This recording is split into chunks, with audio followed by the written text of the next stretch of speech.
Okay. Okay, good afternoon, everyone. I hope you're well. Today is Wednesday. It is November the 17th. We're getting ready for Parshas Vayishlach.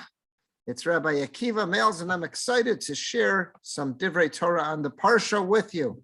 So I want to start, let's look right at the beginning of the Parsha. The Parsha begins by telling us, just to review what's going on, Yaakov has been staying with Uncle Lavan for the last number of years. He ran to Uncle Lavan because Esav wanted to kill him for taking the brachos, taking the blessings that Yitzchak was going to give to Esav. He stayed in Uncle Lavan's house close to 2 decades. While there, he got married, not just to one wife, but he's now returning to the land of Israel with 4 wives, with Rachel, Leah, Bilhah, and Zilpah. And he's got a number of children. He has 12 of the 13 children that he will have. Now, I said 12 because even though Binyamin has not been born yet, you got to remember he had 13 children in total because there's Dinah. Even though we speak about 12 tribes, there are 13 children. So of the 13, 12 have been born. Binyamin will be born later in the Parsha. But the Parsha begins that he's returning. Yaakov is returning with the whole family, all his wives and the kids. They're returning to the land of Israel, and he's very nervous about having to face his brother Esav. He knows that 22 years earlier, Esav had wanted to kill him, was planning to kill him, and now he's finally going to have to face him. So he's very nervous, and he's putting together a great strategy as to how he can survive this encounter with Esav, this long-avoided encounter with Esav. So the Parsha begins, Vayishlach Yaakov malachim lefanav. Yaakov sent, it could either mean, Rashi tells us here, it could either mean angels or it could mean messengers. Sometimes a malach could just mean a regular human messenger. Vayishlach Yaakov malachim lefanav, that Yaakov sent in front of him, meaning ahead of him, he sent these messengers, El Esav Achiv, to meet up with his brother Esav, Artzos Seir Sdei Edom, to the land of Seir, the field of Edom. That's where he would have to, the area that was either that was in his path on the way to Israel, or he knows that's where Esav is, so he may as well send the messengers there to meet him before going to Israel. Hey, he commands these messengers saying, I have a very specific speech. You have to transmit the following message to Esav. This is what your servant Yaakov has to say. I have sojourned, meaning I've temporarily lived with Lavan ve'echar ad ata. I've delayed coming back to the land of Canaan until now. Vav, 6, Vayihili shor v'chamor. I've got plenty of oxen. I got a lot of donkeys. So, and I got plenty of flocks of sheep. Ve'eved v'shivcha. I've got male servants. I've got female servants, maid servants. Ve'shlecha la'agid la'adoni l'msochein beinecha. And I've sent all this to my master to find favor in your eyes. This is a very specific message that he sends to Esav. We know that the messengers return saying, hey, we met him and he's really not looking forward. He's not looking forward to greeting you with hugs and kisses. He's intending to do you some damage. At which point Yaakov goes into the second plan, starts sending him gifts. But initially he sends these messengers to prepare this speech ahead. So the question is, we're going to see the Ralbag here. Ralbag, we've quoted him before. Ralbag is an acronym for Rav Levi ben Gershon. He was one of our Rishonim. He's oftentimes referred to by his Latinized name as Gersonides. Gersonides means son of Gershon. Same way Maimonides means son of Maimon for Rambam. Rambam is Rav Moshe ben Maimon. So Maimonides means son of Maimon. Nachmanides, that's Ramban. That's Rav Moshe ben Nachman. So Nachmanides is Latinized for son of Nachman. So Rav Levi ben Gershon, meaning he's the son of Gershon, in Latin he was known as Gersonides. So oftentimes he's referred to as Ralbag because that's the acronym. And again, you see on the bio, he was a philosopher, he was a Talmudist, mathematician, physician, and astronomer. In fact, he had actually crafted some kind of navigational device that sailors would use. I believe until the 19th century, there was something called the Jacob's staff. It was some type of instrument that he had created that would allow sailors using the stars be able to figure out their location as well as their direction And they say seafaring sailors would use this really until the 18th century. So the Ralbag, what made him very unique amongst all the Mefarshim on Tanakh is that aside from offering a running commentary to Tanakh, he also offers what he calls his toelios. His toelios are the practical takeaway lessons that you could get from all of the every chapter in Tanakh. So the way he does it is every couple prakim, oftentimes it's every couple prakim, not always is it every parak, but at regular intervals throughout Tanakh, he'll pause and he'll say, okay, there's 16 takeaway lessons to get from this, and he'll tell you what they are. So right at the beginning of Vayishlach, when he offers his toelios, when he lets us know what the practical lessons are that we should take from Parshas Vayishlach, let's look at the first one. HaToelos Harishon, the first practical lesson that we should get from this is as follows. He's bothered by the following question. What's with this speech? Yaakov tells his messengers, I'm nervous about confronting my brother Esav, and we got to prepare for this. So here's what you need to do. You need to share this personal information. You have to share this personal information with Esav about how I've been hanging out with Uncle Lavan all this time, and now these are all my possessions, and this is what I have. What's with this speech? So look what the Ralbag says. The first lesson is as follows, B'midos. This is teaching us practical character lessons. It is appropriate if someone knows that they have a hater, there's someone out there who does not like them. And I want to change that person's feelings about me. I want to change that person. I want to get rid of that hatred, and I want to improve that relationship. How do I do it? I have to try to draw near to that person with all my strength, and tell that person what's important to me. I have to open a channel of communication. I start sharing ideas, sharing what's going on in my life. The more we share, that's how we build a relationship. Through this, by sharing information, that causes hearts to draw near to one another. What's not, in other words, the most incredible way to form a relationship is to start having conversations and start sharing information. Because it's well known that a person will only share the specifics of their life, the specifics of their matters. Everyone knows that I share information with people I like, people I care about. And if there's someone out there I do not like, if someone out there who hates me, I try to just fly under the radar screen. I don't want to share information with that person. So so what was Yaakov hoping to accomplish? By sending these messengers to share personal information with Esav, he was trying to tell Esav, look, I'm sharing information with you. If I'm sharing information with you, it means I don't hate you. Shuavo, I care about you. Yishaver levavo, and by sharing information with them and letting them know I care about you, this could shatter the other person's heart, meaning like get through whatever defenses and shatter whatever exterior is there. And this might chase away the hatred that Esav feels towards Yaakov. And that's why we find Sheshalach Yaakov Malachim Esav, why Yaakov sent messengers to Esav, Lahodia lo inyanav, to specifically share with Esav what's going on in Yaakov's life, Kedei sheyisyashev b'libo shehu avo, in order that Esav should think, look at this, Yaakov cares about me. He wouldn't share information, he wouldn't engage in conversation, he wouldn't share this personal information if he hated me. If he's sharing this information, it means that he's considering me to be a dear one, someone that he cares about, someone who's close with him. If that's how he feels about me, how can I be so hateful toward him? So this was all a strategy. Ralbag is telling us this was all a strategy on Yaakov's part. By engaging in conversation, by sharing personal details of his life and his affairs and what's going on with him, this was a mechanism that he was hoping to break away the sinah, the hatred that Esav feels towards him, and could get him to drop his plans to do him harm. This is an incredible idea, because what's going on here is as follows. Here is Esav, who has been plotting for over 2 decades now that he wants to kill Yaakov. Yaakov knows this. Yaakov is so scared coming back to Canaan because he knows the imminent danger that he faces. And he says, I've got to do something that might change his mind. And what does he say is going to do it? He tells the messenger, start sharing personal information. When we share personal information with another person, ice begins to melt.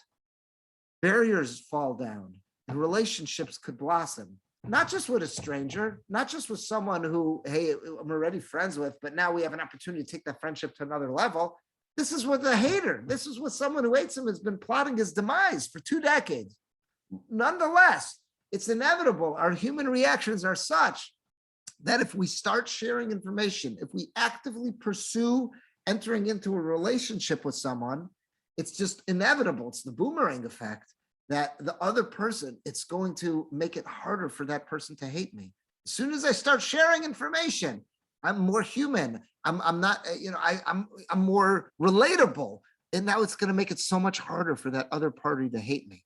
And that's what Yaakov was attempting here. And that's what Rabbi is teaching us. This is a window into human psychology because, we're all familiar with that famous book, How to Win Friends and Influence People. I don't know if this brings down this technique, but here's a technique that our Chazal understood. This is something, the way the Rabbi, one of our Rishonim, is understanding in its commentary exactly what Yaakov was trying to do. By entering into a conversation, by chatting, having a relationship, sharing details, that breaks down barriers. Now, this is so important for each and every one of us because hopefully none of us have someone in our lives who hates us. Hopefully nobody has anyone in our lives who is plotting our demise. Hopefully that is, God willing, none of us should ever have anything like that. But we all have people in our lives who we seek to create a better, a stronger, a tighter relationship with. They could be family members. They could be our spouse. They could be children. They could be parents, whoever it is. There are people in our lives that we're just thinking, I wish I had a closer relationship. Well, what can we do to have that closer relationship? We don't just hope it's going to develop overnight. If we take an active role and we take the initiative and we start engaging in conversation, start having some meaningful conversation, start having some meaningful dialogue and share. It makes ourselves a little bit vulnerable, but share some personal details about ourselves. It seems what Rabbi is telling us that there's no more effective tool to create a relationship between human beings than for one party to take the initiative and start sharing about themselves. Think back to all of us at some point in life when we were dating, and think about when we were dating our spouse, and think about how that relationship progressed. It always progressed. The more we found out about the other and the more we shared and reciprocated, that's how relationships form. So we already have relationships in our life, and it's important that we do whatever we can to strengthen them.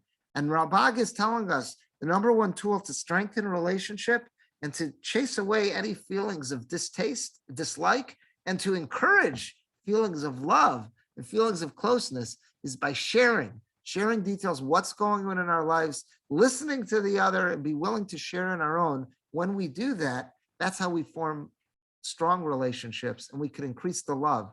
And each and every one of us, we have relationships in our lives where we're trying, whether they're friends, family members, whoever it is, we want those feelings, those good feelings to increase. It's in our hands to do so. And that's what Rabbi is teaching us here. I thought it's a beautiful point, what Rabbi is saying.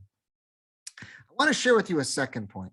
There is a second point here. This is a very, very famous idea. It's a very difficult idea, but it's a very famous idea that comes up in this parsha.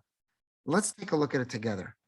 The night before Yaakov finally has his long avoided confrontation, or I should say his meeting with Esav, something happens. It says, Vayakam balaylahu, he got up the night before.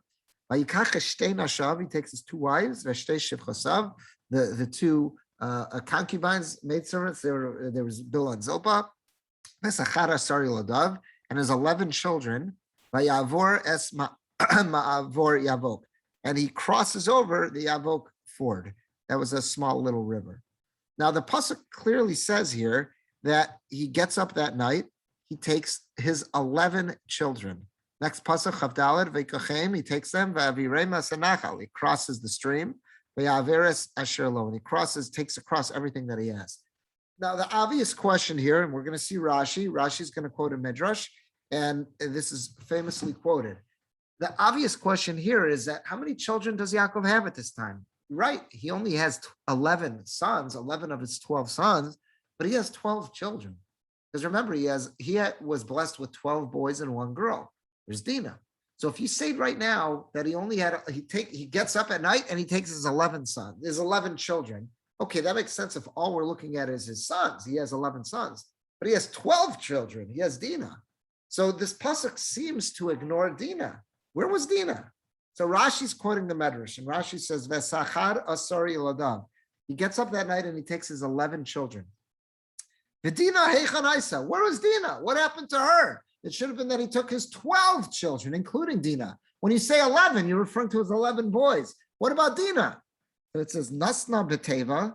He placed her in a box or in a chest, in something to hide her. V'nal b'fana, and he locked the door. He locked her in that chest, in a trunk of some sort. Shelo yitin ba Esav einav. He didn't want Esav to see her. He didn't want Esav to gaze upon her.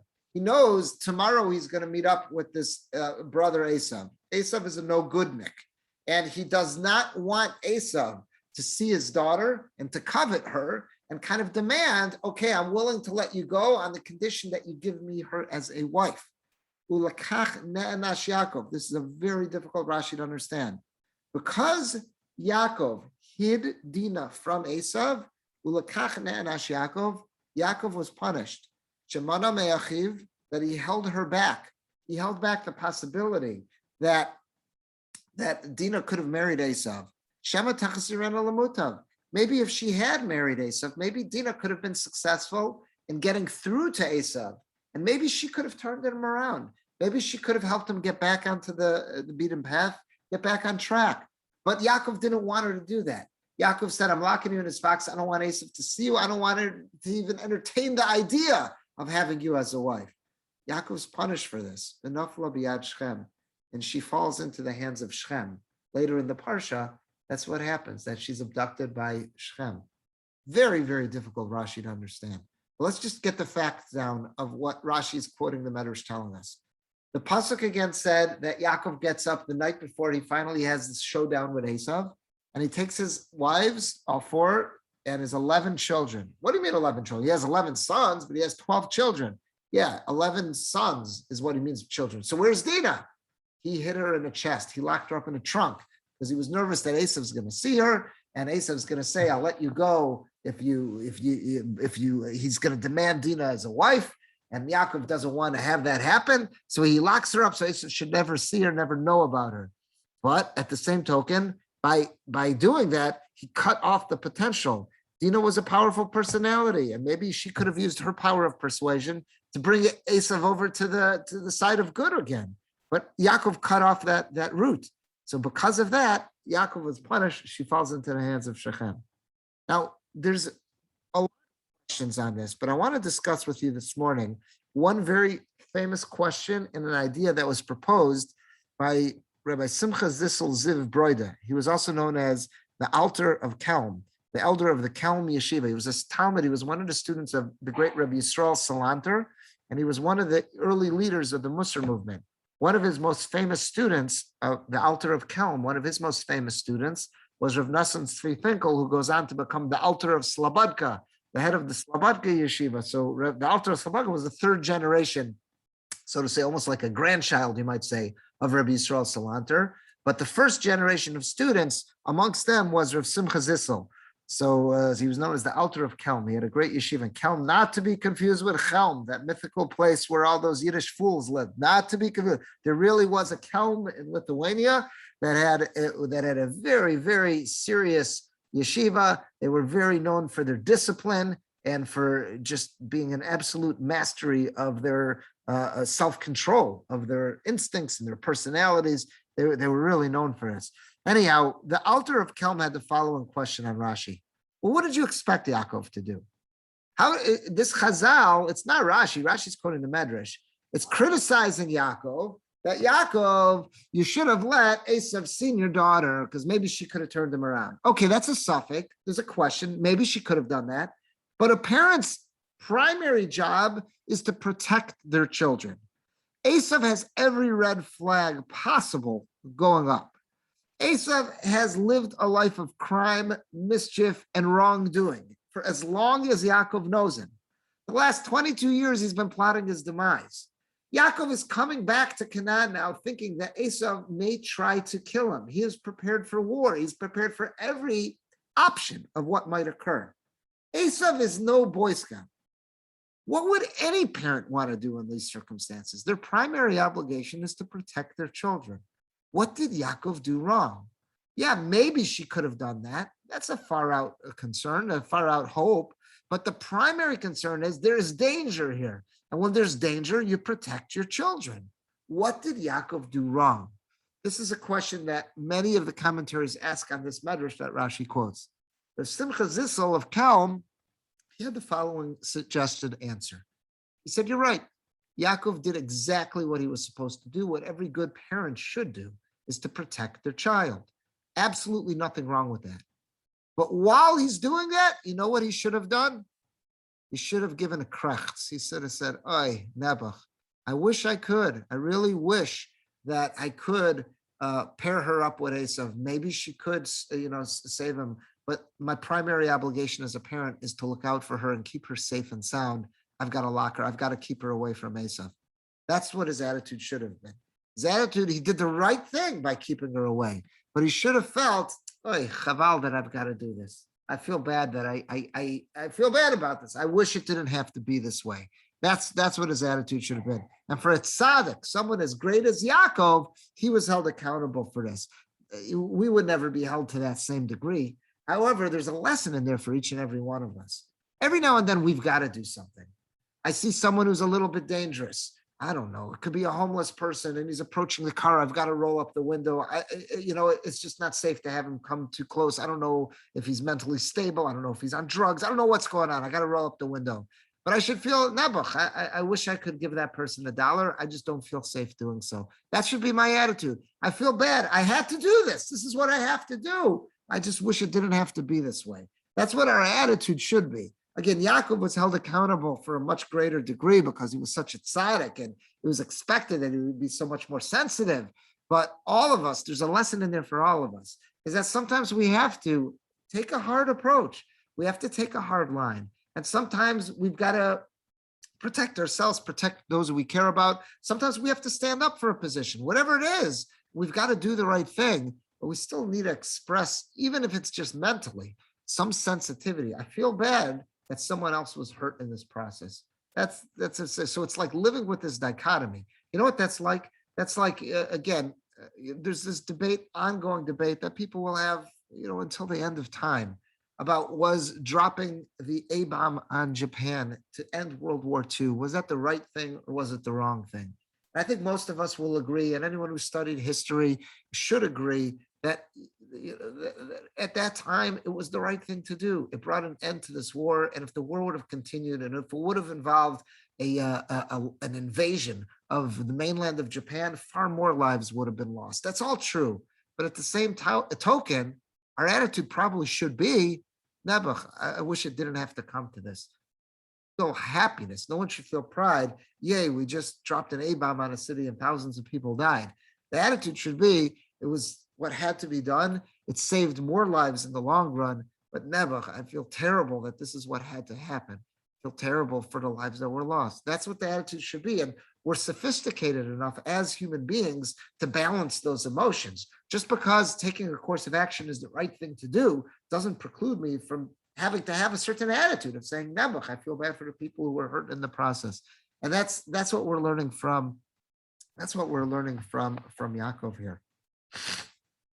Now, I see someone was asking in the chat, how do we know Yaakov didn't feel sorry that he had to protect Dinah from Esav?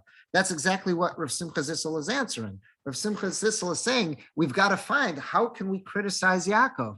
How can we be critical? How could Chazal and the Medrash, how could they be critical? What did he do wrong? His actions were right.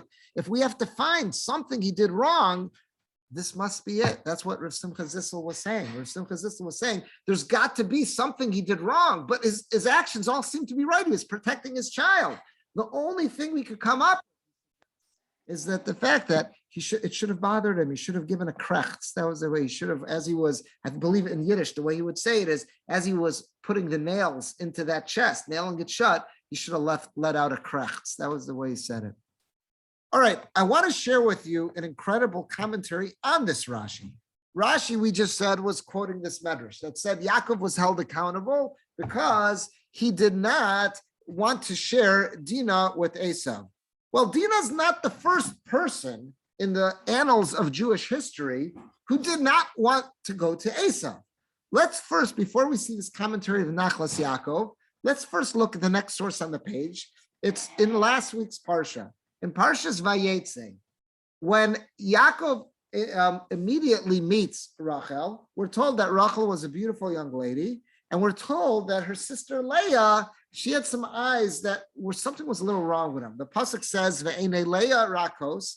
Leah's eyes were tender. There's different ideas how you can translate rakos, tender, or they were constantly red from crying, whatever it is. Rachel was absolutely beautiful. Rashi quotes the Gemara. What does it mean that Leah's eyes were tender? Shaisa Savura, Leah grew up thinking, La'alos begorlo shel Esav. She thought she is destined to marry Esav. Uboche. So she spent her whole life crying up to that point. Shayu akol omrim, because everyone was saying, the word around the water cooler was, Shnei banim l'Rivka. Look at that. Rivka, Yitzchak's wife, Rivka had two sons, Yaakov and Esav. Ushtei vanos leLavan, and her brother Lavan had two daughters, Rachel and Leah. So it would make sense, Hagadola leGadol, the older one should go to the older one, meaning the older one who was Leah should go to Esav, Vaktana leKatan, and the younger one, meaning Rachel, should go to Yaakov. So Leah grew up hearing people say, "Oh, you're destined to marry Esav," and she was miserable about that. She was crying, davening, "Don't let that come to be." That's what it means that Leah's eyes were akos. So what do we see from this? Leah also didn't want to marry Esav.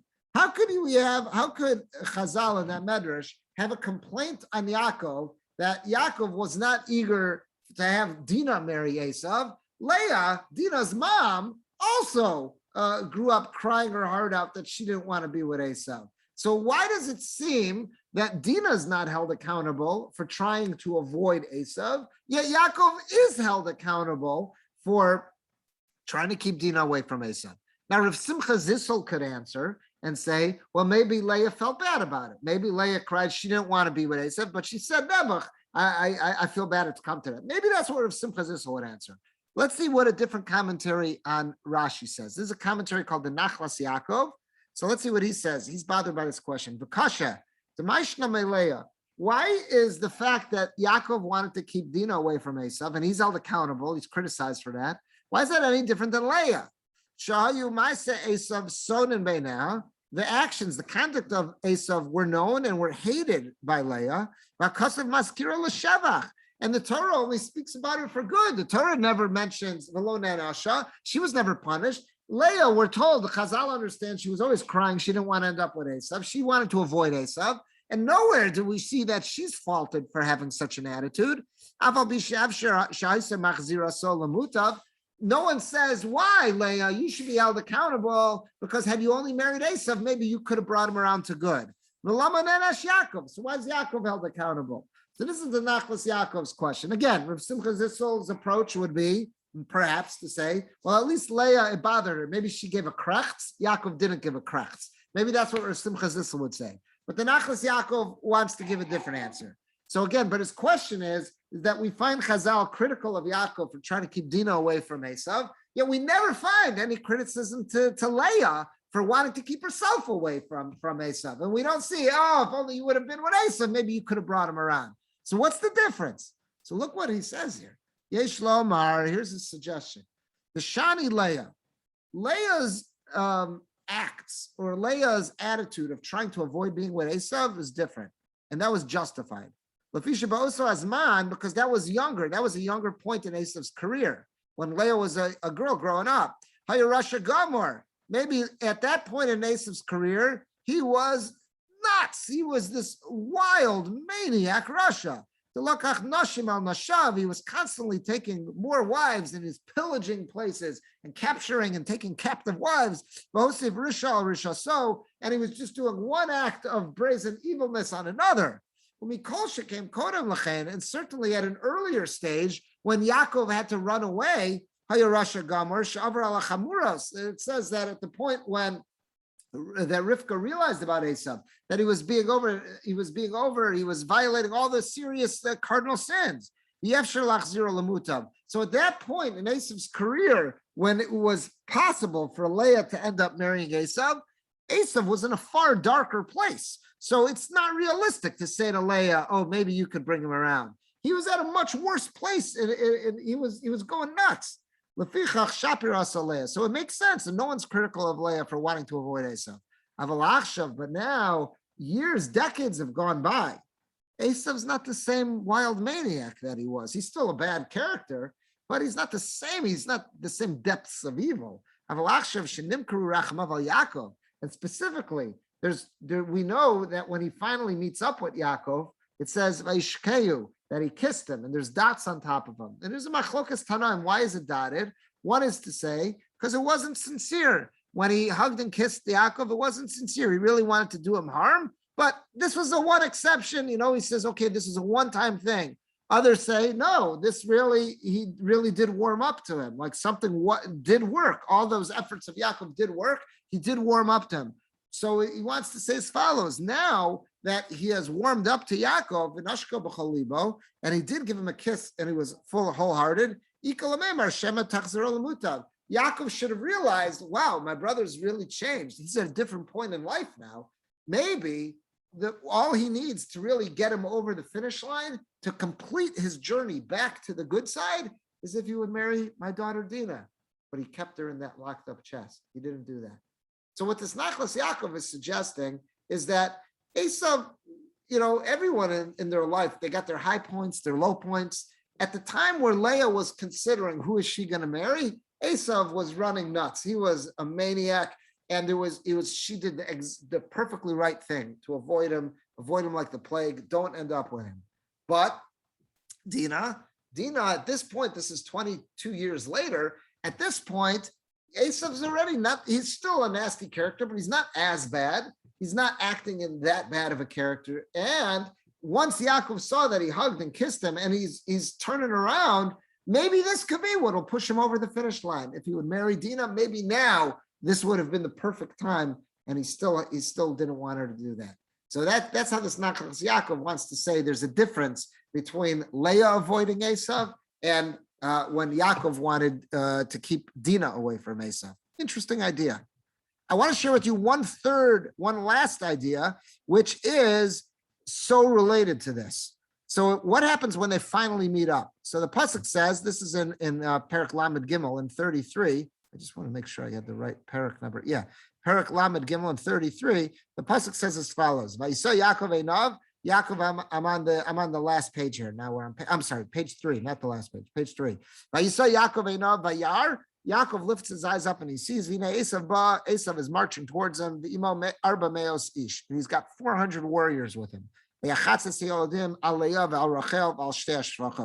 he splits everyone up.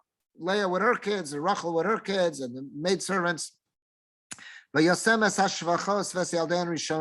He first sends out in the column, I guess, who's going to bump into Esav, the 2 maidservants and the kids, and their kids.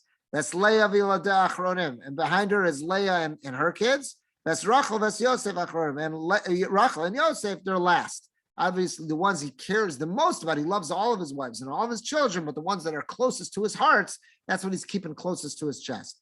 Gimel, u'avar lefneihem. Now Yaakov goes ahead of them, ahead of his wives and kids. He bows down 7 times to Esav until he approaches Esav. Esav runs to greet him, gets off his horse. You can imagine this warrior running to greet Yaakov. And he embraced him. He pull out Savarav and he falls on his neck. And he kisses him. There's the dots on top of the letter. And they both cried. Hey, so then Esav lifts his eyes. He sees all these wives and kids. Who are these to you? These are the kids that God has granted your servant. Vav, vatigashna shvachos hena v'yaldein vatishtechavena. The two maidservants, Bilhah and Zilpah, and their kids, they drew forward and they bowed down to Esav. Zion, 7. Vatigash gam Leah viladeha. And also Leah and her children approached. They bow down. And then comes Rachel and Leah, and Rachel and Yosef, and they bow down. Now, what's different do you notice about Leah that you don't see by any of the other women? It says, look at Vav and Zion again. Vav, vatigashna shvachos, the maidservants approached, they and their kids, and they bow. Vatigash gam Leah. And also Leah approached and her kids, and they bowed down. And then Rachel and Yosef approached. What's with that word gam? We don't have gam by anyone. What's with that word gam? I never noticed this before. So let me share something beautiful with you. We're on page 4 now. This is the Tosefes Bracha. So this is Rav Baruch Halevi Epstein. This is the author of the Torah Tamima. Layla treated me over the summer. I bought a set of Tosefes Bracha on the Chumash. I've been enjoying them as I look at them on the Parsha. I try every week to look at them. So I saw something this year. I never saw this before. Vatigash gam Leah viladeha. Halashon gam eno mukhrach l'kan. What's that word gam doing here? There's no immediate understanding of why does the Torah add that word gam, that Leah came gam. Also Leah. V'nikar shenirmaz bo is a kavana. It must be hinting. There must be a message there. What's it telling us? Look at this. So I want to just share with you. Efshar Lomar, Al Pi Masha Kasav Rashi Lamala. This is going according to what Rashi told us earlier, but Parshas Vayishlach, last week's Parshas Vayishlach. The pasuk, we looked at this up above. Veina Leah Rakos, that the eyes of Leah were tender.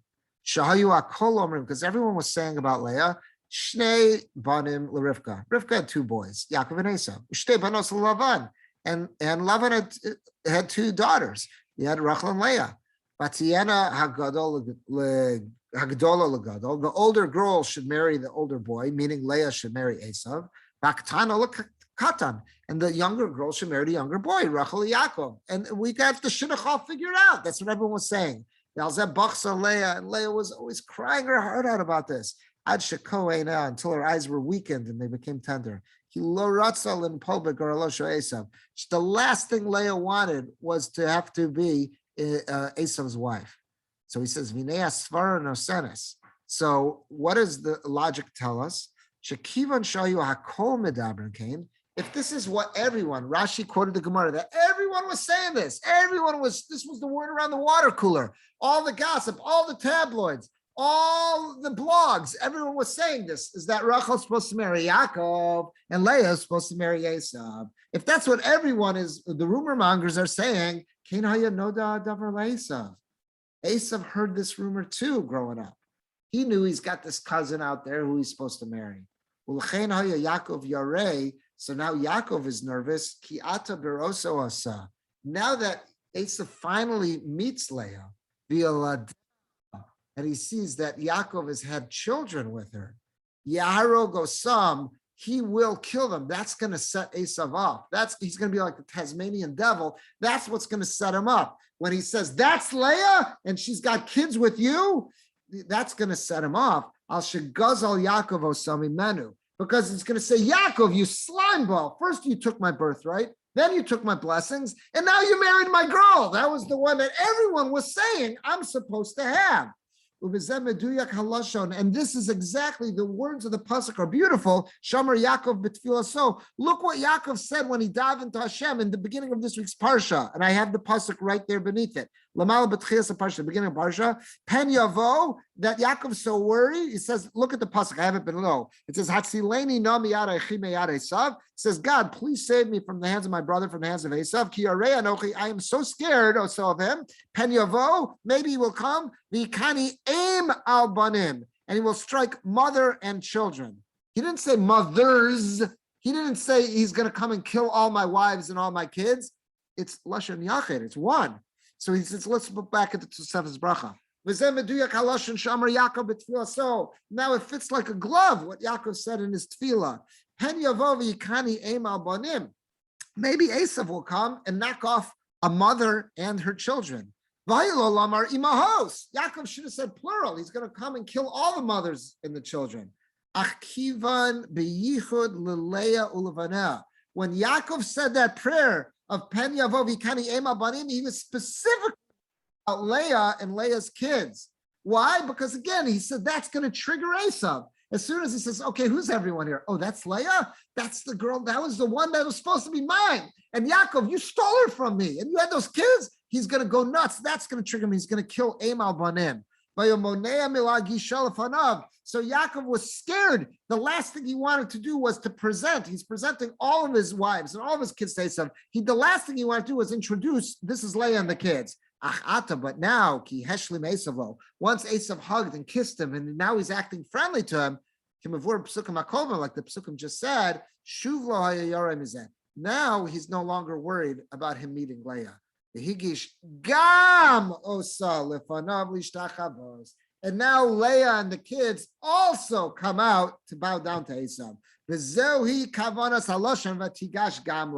And now we understand why the pasuk said Vatigash Gam Leah. Look how that fits like a glove. Let's look back at those psukim. We're going back to page 3. This is beautiful what the Tosefes Bracha does. He says, look at the order of events. Look at Aleph. That Yaakov looks up and he sees Esav's coming with the 400 men. So he splits up, every wife should stand with her kids. Beis, he first puts out the Shvachos. He first puts out the maidservants, Bill and Zilpah and their kids. And then Leah and her kids, and then Rachel and the kids. Gimel, 3. Yaakov goes in front of everyone and bows down 7 times until he bumps into Esav. Dalet, Esav runs and greets him, hugs him, and kisses him. They cry together. Their hearts melt. They make up. Hey, at that point, Esav lifts his eyes and he sees all the wives and kids. He says, who is all this? And he says, these are the children that God blessed me with. Vav, 6. So Bill and Zilpah go out. He introduces them to Bill and Zilpah and he bows down. 7. Zion, Vatigash Gam Leah. Only now that he saw that Esav's at peace with him, he hugged him, he kissed him, and he cried. Only now did he feel okay, saying, okay, let me introduce you to Leah and the kids as well. And then Rachel comes out with Yosef. I thought this is so cool how he makes the Gam work out. But look how this fits like a glove. What he did is he's working with Chazal. Chazal tell us about Leah, that she was crying. The last thing she wanted to do was to be with Esav. But he says, but if she heard about that everyone's other rumor mill is saying she's supposed to be with him, L'chora makes sense to say Esav heard that too. If Esav heard that too, of all the wives and kids that Yaakov's scared and is nervous about introducing to Esav, there was no one that he was more nervous about than Leah, because that would trigger him. Once he sees that Esav is calmed down, is at peace with him, whew, now I think it's safe. I can introduce you to everyone. Here's Bilhah and the kids, Zilpah and the kids, Leah and the kids. Here's Rachel and Yosef. Vatigasha Gam Leah. Now he introduces them. This is the first time I've seen this question raised.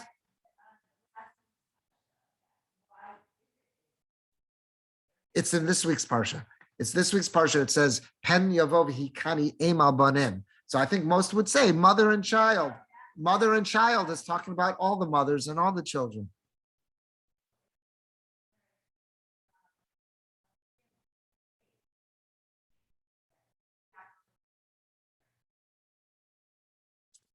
Again, I have not seen this raised before.